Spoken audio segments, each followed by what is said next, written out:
Hello, my friend. I am Dr. K. Once more, welcome to my channel. Today, I'm going to discuss a very pertinent topic, something that I've mentioned severally in most of my trainings, and that is about medical errors and the things that we have seen over the years. Now, medical errors have knocked at my door several times and has succeeded most of the time in claiming lives of people that are dear to me. I have a shocking video to show you now. It's very important that you watch the video. If you watch the video, it's a shocker, but it's important you watch it so you understand what I mean when I say medical errors. I'm strongly persuaded to share this information with you so that you can know how to avoid medical errors. Over the years, I have shared tons of information on how never to need the services of a doctor, a nurse, or the hospital. You need to watch this video. It pains me remembering that my father-in-law died because he was given dextrose infusion instead of normal saline. A friend of my family died last month as a result of septicemia because the equipment used were not sterilized during the surgery. She called us shortly after to thank God for a successful surgery without knowing that her life clock was about to stop due to carelessness. You have to watch this video. Then I'm going to share with you really after the video important things that you need to note and take care of. Avoid medical errors. Look at my son that I brought to hospital alive. The guy was held this morning until the nurse came. He injected him 4 times, and I even tried to explain to her that this guy have not eaten. And moreover, last night that she administered that same drug to him, that the drug overreacted on him that made him throw up all that he ate yesterday. That she should hold on. Let me give my son food before they will give him that drug, so that even if he's energy, so that he will have. The nurse refused. Immediately, she gave my son 4 full syringes. She didn't even remove her hand. My son gave up the ghost. She ran away. The doctor on duty ran away. Nobody to explain. I was trying to at least understand what happened. They abandoned my son. Everybody ran away. Nobody could explain anything to us.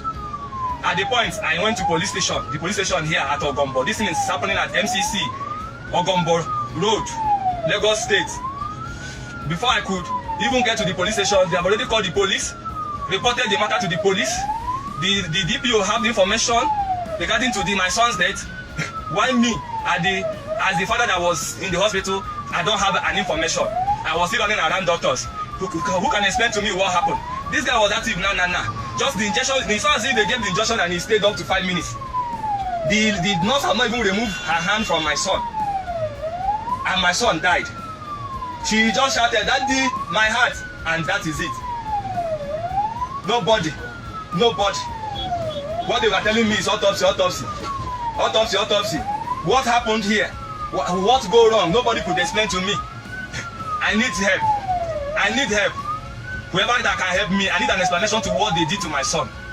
Please, Nigerians, help me. Please, help me. Human rights lawyers, help me. They have already started asking me which state I'm from. Is this how Nigeria is? Is this how this state is? A state that I pay tax. They're already asking me, which state am I from? Does that determine who will live and who will die? People should help me. This is the only son I have. People should help me. You people should help me.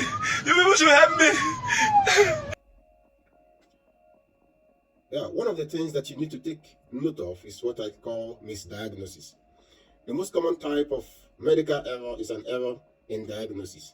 This is not surprising, since the right diagnosis is the key to your entire medical treatment. A wrong diagnosis can result in delay in treatment, sometimes with deadly consequences. Not receiving a diagnosis can be dangerous too. This is why it's so important to aim to figure out what you have, not just a list of things that you do not have. In my treatment history, I've sent the patient sometimes for different ultrasounds, CT scans, and even MRI. But at the end, the result returned was not what was observed during the surgery. It was a shocker to me to realize this. So I advise my clients to live consciously, understand your body, because if you don't, sometimes diagnosis, as well as seeing a doctor, will be a waste of time and effort.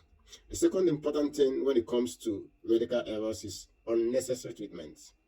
I heard the story of a 22-year-old guy who underwent brain surgery that left him partially paralyzed and unable to speak. He fought for his life for 2 years before succumbing to multiple infections. His story is incredibly tragic, especially since his surgery was never needed in the first place. Like Michael, thousands of people receive unnecessary treatment that cost them their lives. Sometimes doctors prescribe unnecessary procedures or treatments because of what they make out of the patient, not because of the result of the treatment. The three most important things to look out for to avoid medical errors is unnecessary tests and deadly procedures. Studies have shown that 700 billion is spent every year on unnecessary tests and treatments. Not only is this costly, it can also be deadly. I mentioned here of CT scan. CT scan increases your lifetime risk of cancer, and dyes from CT scan and MRI can cause kidney failure.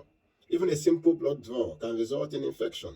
This is not to say that you should never have a test done, no, but it's only to be aware that there are risks that are involved and to always ask why a test or a procedure is needed, because doctors sometimes prescribe tests just because of the commissions, the stipends that they get as a result of you going to the lab to do the test.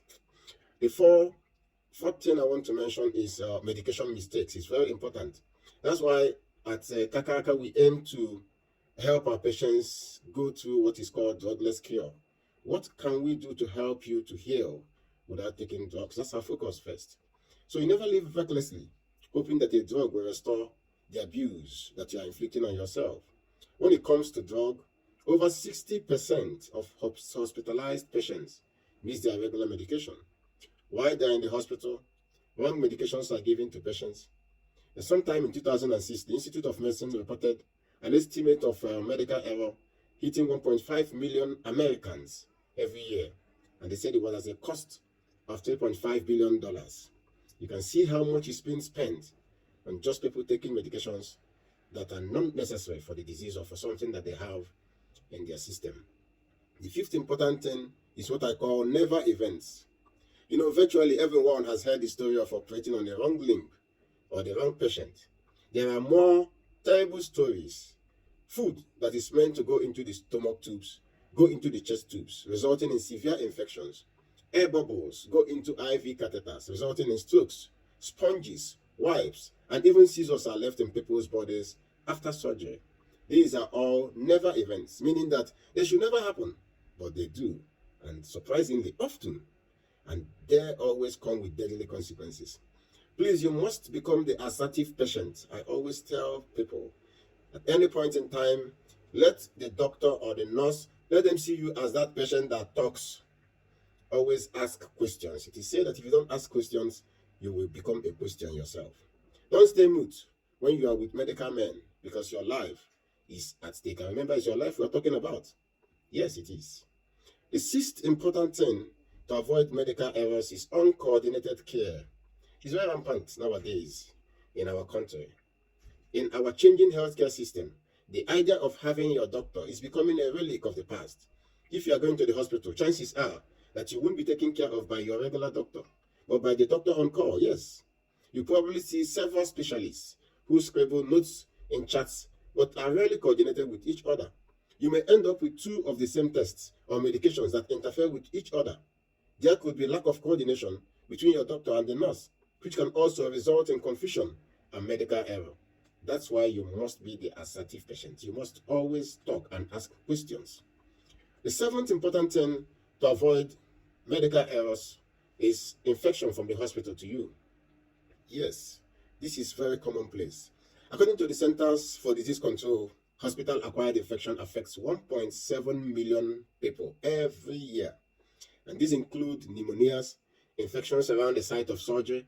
I talked about a family friend that died 39 years of age, died as a result of septicemia, infection after surgery. You have urinary infection, you have those from catheters, and the bloodstream infection from IVs. Such infections often involve bacteria that are resistant to many antibiotics, and they can be deadly. The CDC, that is Centers for Disease Control, estimates nearly 100,000 deaths due to this every year, especially to those with weakened immune system. The doctor or the nurse wears the same PPE from one hospital bed to the other without changing. It's very wrong. You must have to speak out as a patient and tell them, go change your PPE, change your hand gloves before you attend to me. It's important because it is your life that they are toiling with. So ensure that your attendant, anybody who is coming to you, wears a new PPE before touching you. The eighth important thing is not so accidental accidents. You see, every year, over 500,000 patients fall while in the hospital. As many accidents occur due to malfunctioning medical devices.